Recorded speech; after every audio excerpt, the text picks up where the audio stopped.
तुम्हाला माहिती आहे का 2 अंकी संख्यांचा सेकंदात गुणाकार कसा करायचा आज आपण बघूयात. 54 गुणिले 36 आहे. मग आपण काय करणार ते लिहून घेणार. मग इथं काय लिहायचं 5 त्रिक 15 इथं लिहून घेऊ आणि 6 चोक 24 इथं लिहून घेऊ.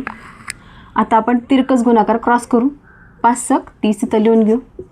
4 त्रिक 12 इथं लिहून घेऊ. आता यांची बेरीज करू. किती होते 42. आता हे जे 42 आहे ते याच्या एक अंक सोडून आपल्याला लिहायचं, म्हणजे हा 4 सोडायचा आणि 42 ते खाली लिहायचं. ॲड करायचं. इथे 4च्या खाली काही नाही म्हणजे 0 असतो. 4 + 0 4 2 आणि 2 4 5 आणि 4 9 आणि 1. हे झालं आपलं पाहिजे ते उत्तर 1944. 1944. आता आपण दुसरं एक्झाम्पल बघूया. आता 4 दुने किती होतात 8, पण आपल्याला 2 अंकी संख्या पाहिजे. 08 घ्या. 4 त्रिक 12 इथे लिहून घ्या.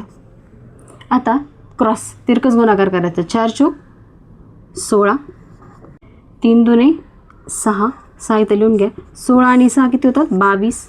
आता आपल्याला काय करायचं हे जे 22 आहे ते हा एक अंक सोडून आपल्याला लिहायचं, म्हणजे इथं 22 लिहा आणि बेरीज करा. 2च्या खाली काय नाही म्हणजे 0 आहे म्हणजे 2 2 आणि 1 3 8 आणि 2 10 1 1. पाहिजे ते उत्तर काय आपलं 1032. 1032. आता हे तुमच्यासाठी 76 गुणिले 97 करा आणि उत्तर कमेंटमध्ये लिहा.